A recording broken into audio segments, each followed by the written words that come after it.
박혁거세가 제일 이해하기 힘듭니다. 박혁거세는 올라갔는데 5토막이 나서 떨어집니다. 땅으로. 일주일 뒤에 5토막으로 쪼개져서 떨어져요. 이게 도대체 뭔 소리지? 그렇게 해서 그 5토막을 묻었다는 게 옳음이에요. 5토막을 따로. 그 5토막을 우리도 그렇잖아요. 시체가 훼손될 수 있어. 그러면 교통사고가 나서 훼손되더라. 지금 현재도 마찬가지예요. 그걸 봉해주지요. 관우가 이게 잘려서 죽거든요. 삼국지에 보면 이게 잘려서 죽었을 때 이 몸을 누가 얻냐면 조조가 얻죠. 그러니까 머리 부분이 없으니까 이게 잘려서 저기 오나라 쪽에서 이렇게 된 거라서 그래서 없으니까 못 구하니까 나무로다가 조각을 해서 이렇게 해서 묻어줬다라는 얘기가 나오거든요. 그러니까 우리는 신체를 어떻게 해서든지 보존해 주려고 하는 그러한 문화가 있어요. 동아시아의 특징적인 거예요. 그러니까 잘려서 내려왔대. 떨어졌대. 땅으로 두둑 해서 가보니까 이게 이렇게 된 거예요. 그래서 이걸 이렇게 묶어서 하나로 꼬매주려고 했더니 큰 뱀이 나타나서 그걸 방해하더래. 그래서 그냥 5개로 묻었대. 뱀이라고 하는 거는 용이 못된 놈? 이런 느낌이거든요. 딱. 그러니까는 진우왕 같은 경우는 내가 친정을 해서 뭔가를 궁궐을 새로 짓고 뭔가를 해보겠다 딱 하니까 용이 승천을 하거든. 근데 여기는 쪼개져서 떨어지고 그 다음에 뱀이 방해를 하고 이런 식의 스토리 구조가 견훤에서도 나오죠. 견훤에서도 후백제의 견훤에서도 후백제 견훤이 뭐 지룡의 아들이다. 그래서 지룡이 뭐냐면 지룡입니다. 그런 얘기 못 들어봤어요? 그게 뭐냐면 얘기는 그거예요. 견훤 엄마가 밤마다 이렇게 희한한 사람이 나타나서 뭐 이렇게 했대. 뭐 이렇게 했어. 그래가지고 하루는 이 사람이 도대체 왜 어떻게 이렇게 나타나서 이렇게 하고 가지? 이래가지고 잘 몰라서 얘기를 했더니 딴 사람이 뭐라고 그러냐면 그러면 실에다가 이렇게 바늘을 꽂아서 그 바늘을 이렇게 한번 그 사람 옷에다가 옷섭에다가 이렇게 꽂아놔라. 그렇게 해서 그 사람이 사라진 뒤에 그 실을 쫓아가는 거지. 쫓아갔더니 거기에 엄청나게 거대한 지렁이가 있더라. 라는 설화예요.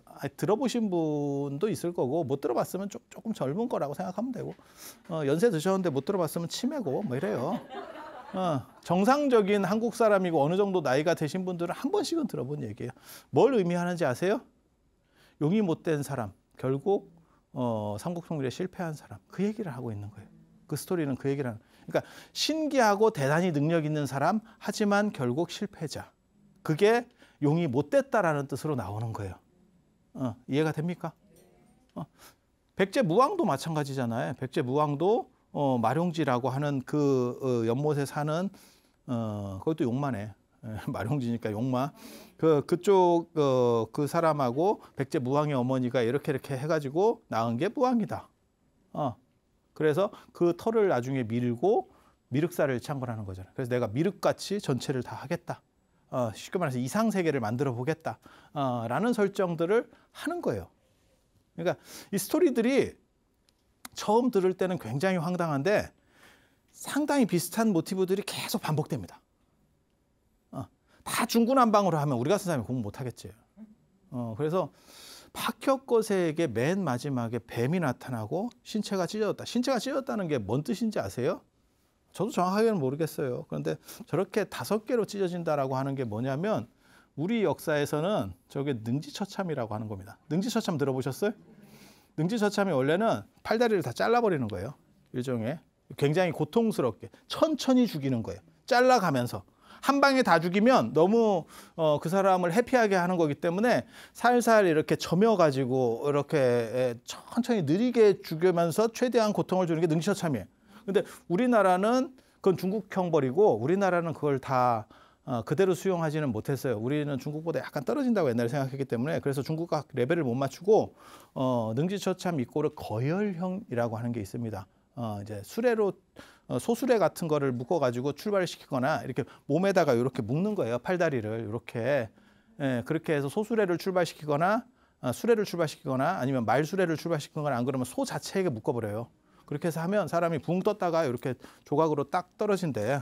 5개 조각. 아니면 6개 조각. 묶는 방식에 따라서 팔다리만 묶으면 5개로 떨어지고 목까지 묶으면 6개로 떨어진다 하는데 뭐 목이 빠지는지 잘 모르겠어. 나도 안 봤어. 그게 거열형이에요. 그래서 거열형하고 능지처참은 다른데 우리나라에서는 거열형 이꼬르 능지처참으로 했어요. 그러니까 능지처참이 원래는 범주가 더 큰데 거기를 그냥 거열형하고 동일시해 버렸어요. 그래서 박혁거세가 5개로 쪼개졌다라고 하는 거는 이거 거열형 아니야? 라는 생각을 하는 거예요. 그리고 시체도 못 수습했다라고 하는 거는 61세 재위 기간이면 이게 약간 떨어질 수 있습니다. 지금 생각하시면 안 돼. 지금 연세 생각하시면 안 돼. 박혁거세 정도 지금 저희 기원 전 얘기거든요. 그러니까는 박혁거세 정도면 굉장히 오래된 얘기예요. 근데 거기서 60년 이상 재위를 했다라고 말하면 재위기간이 뭐 60년이 진짜인지 가짜인지는 잘 모르겠지만 굉장히 오래 하면서 결국 나중에 흔들리겠지. 저 장악한 것들이 무너지겠지. 게다가 이게 원래부터 기층적으로 가지고 있었던 사람도 아니고 위임받은 권력이잖아. 내가 밖에서 들어와서 그 육부촌장을 이렇게 해가지고 지금 내가 거서 간이 된 거거든요. 왕이 된 상황이거든요. 그래서 여기서 불만 세력들이 있겠지. 그리고 오래 하다가 나중에 판단력이 흐려지면 뒤집어지는 거예요. 그래서 박혁거세가 제대로 못 죽은 거 아니야? 그러니까 누군가에 의해서 쿠데타가 일어난 거 아니야? 라는 생각을 해볼 수 있다는 거예요. 정답이냐? 모르겠어. 근데 용이 나왔으면 끝까지 갔다라고 이해할 수 있는데 용이 아니고 뱀이 나와서 방해를 했다라고 하니까 조금 느낌이 쎄하지. 하지만 이런 거는 논문 대상이 안 됩니다. 왜냐하면 자료가 한정적이고 더 이상 새로운 게 안 나오기 때문에 추정만 가능하지 이게 맞아요라고 주장할 수가 없어요. 그리고 그 다음에 뭐가 있냐면 박혁거세 다음에 나오는 차차웅이나 유리나 이런 사람들이 박혁거세 계열이에요. 그래서 다 박씨기 때문에 저게 이제 몰락했으면 그 계속해서 내려갈 수 있느냐? 이게 조금 복잡한 문제입니다. 신라는 근데 아버지가 무너졌는데도 불구하고 그 아들이 나중에 왕이 되고 이런 경우들이 있어요. 그래서 이게 굉장히 좀 재밌습니다.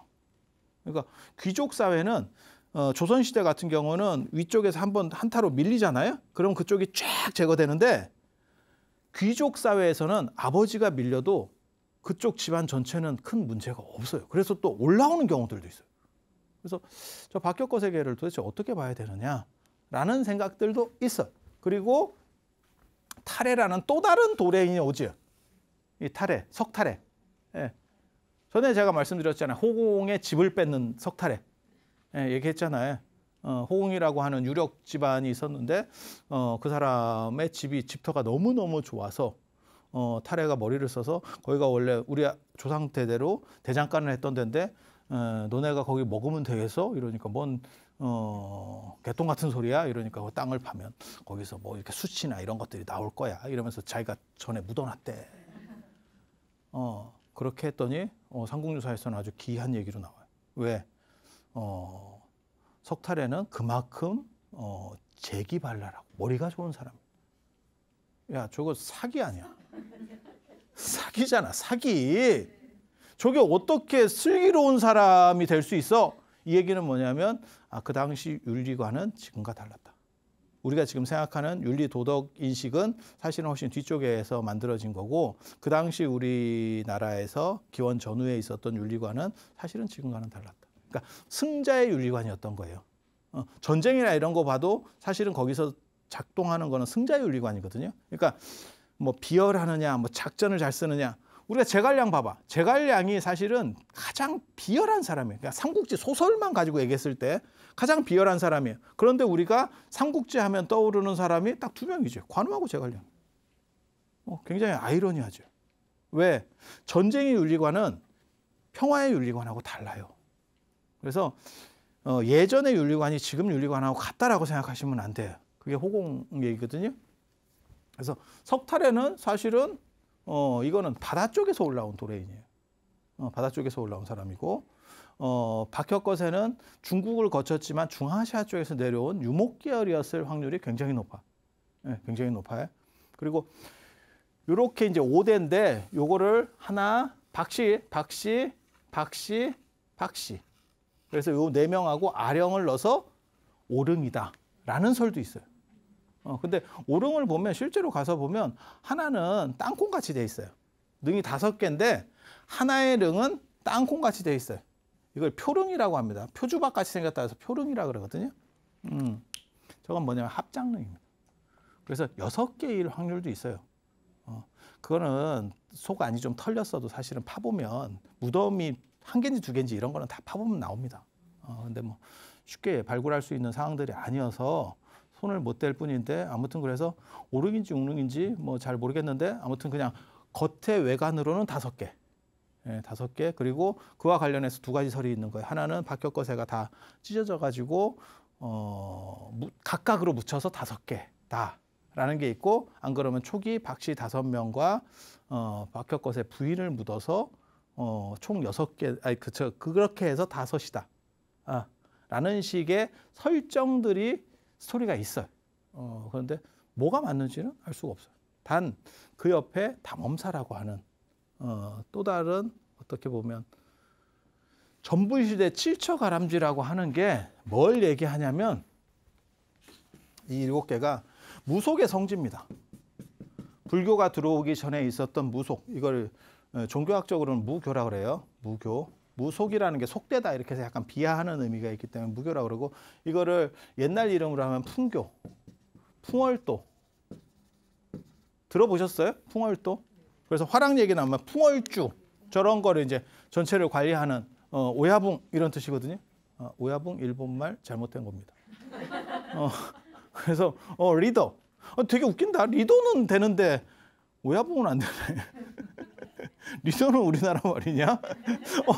이거 조금 뭐 좀 그렇긴 한데 아무튼 뭐 그래요. 그래서 저런 거에서 최대 핵심 지역. 그러니까 저 사람들이 봤을 때 성지.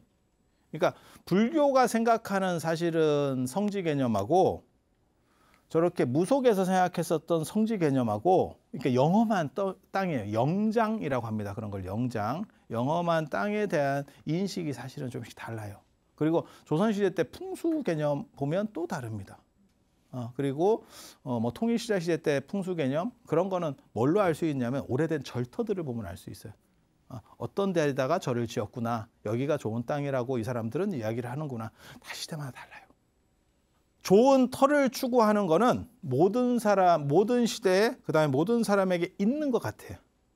그런데 생각에 따라서 이 터에 대한 인식들이 사실 바뀝니다. 최근에 가장 많이 바뀐 게 그거잖아요. 강변, 한강변 이런 데 아파트들 있잖아요. 그거 다 옛날에는 그런 데는 사람 사는 거 아니라 그랬습니다.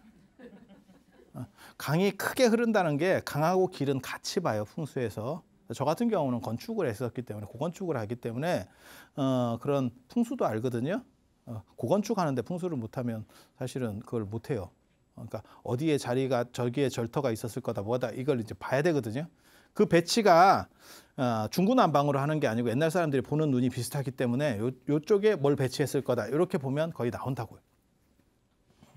그래서 강하고 길은 같은 거예요. 강하고 길은 풍수에서는. 그래서 큰 강이 있으면 뭐가 있냐, 뭐가 있다고 생각하면 큰 길도 마찬가지고 8차선 도로가 있어요. 집 앞에 8차선 도로예요. 그러면 기운이 계속 쓸려간다고 생각하면 돼요. 그래서 거기서 자면 마치 수맥 위에서 자는 것처럼 몸이 피곤해요. 원래 이렇게 돼야 돼요. 그래서 이런 얘기 조금 그렇긴 한데 돈이 새고, 그러니까 집안에 뭔가 복이 모이지를 못해. 계속 빨려 나가는 거야. 그 에너지에 의해서 계속 이게 쓸려 나가는 거야. 이해가 되십니까?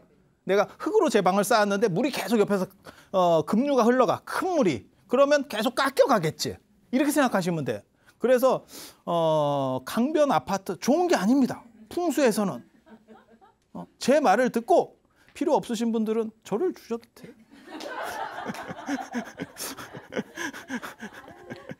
이게 그런데 지금은 어떠냐면 그쪽이 아파트 값이 더 좋죠. 아니 그렇잖아요. 그리고 제가 전에도 그런 얘기 해드렸는데 풍수에서는 섬에 인물이 안 난다고 했지만 지금 대통령이 2분이나 섬분이 나오셨고, 그래서 이게 또 좀 애매해진 거고. 그래서 우리가 지금 최근에만 하더라도 강남 개발해서 강남은 원래는 사람 사는 데가 아니에요. 원래는 강북이 사람 사는 데고 강남은 사람 사는 데가 아니고 예전에는 무덤자리를 썼었던 거고 그다음에 강북 사람들을 위해서 식량 같은 거나 이렇게 조달하는 그런 좀 떨어지는 사람들이 살던 데인데 지금은 강남이 훨씬 좋아졌고 강변도 그건 옛날에는 진짜 쩌리들만 사는 데인데 지금은 부럽죠. 야, 부러워. 이렇게 된 거고. 그 다음에 지금 사람이 그렇게 많이 죽으면 굉장히 불길할 것 같은데도 또 아니고.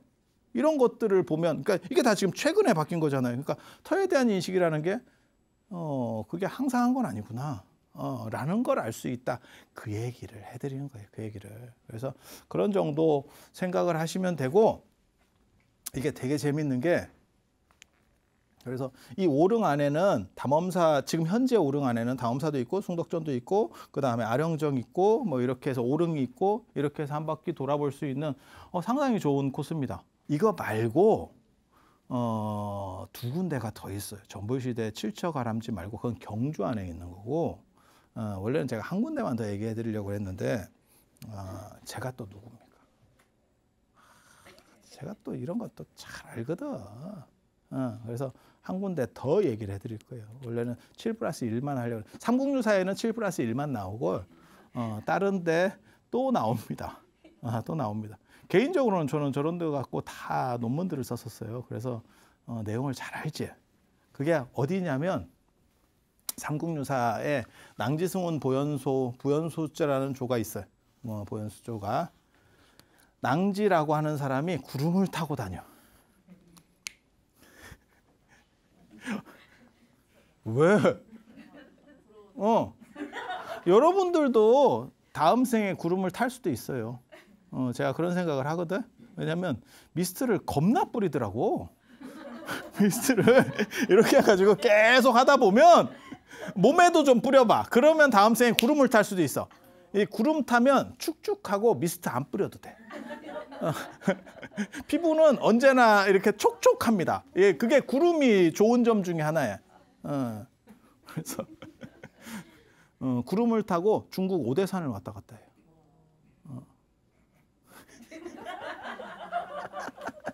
이 분위기. 근데 지금 요번에는 제가 얘기를 안 해드릴 건데 이거 굉장히 재밌는 얘기거든요. 근데 여기서 뭐가 나오냐면 이게 영축사기라는 책에 나오는 얘기예요. 그거를 영축사라고 하는 그 절에 대한 이야기를 기록해 놓은 게 저 책이고 저 책에서 저 책을 보고 이련이 이제 일부를 뽑아 놓은 거예요. 네, 기록을 뽑아 놓은 건데 폭탄 같은 선언을 하나 하면 지금 여러분들이 영축산 이러면 어디를 생각하냐면 통도사 이렇게 생각하거든요. 울산의 영축산이 진짜 영축산이에요. 진짜 영축산이에요. 이 영축산이 먼저 만들어져서 이렇게 작동을 하다가 그게 나중에 양산 영축산으로 옮겨가는 겁니다. 그래서 거기는 원래는 축서산이에요. 축서산. 영축산 이전에 축서산이라고 불렸어요. 축서산이라고. 그래서 이 원본 얘기를 다음 시간에 제가 해드릴 거예요. 너무 진기한 이야기. 영축산 혹시 영축산의 부처님 그 가르침을 들으러 인도까지 갈 필요가 없다. 제가 여러분들을 인도 성지순례 비용을 벌어드리는 거예요. 이 붓다로드만 잘 봐도 앉아서 돈을 벌 수 있다. 인도를 안 가고도 우리나라에서도 때울 수 있다. 이게 얼마나 대단해. 그리고 구름 한번 타보고 싶어? 구름 타는 얘기 제가 다음 시간에 해드릴 수 있도록 그렇게 하겠습니다. 자, 들어서 감사합니다.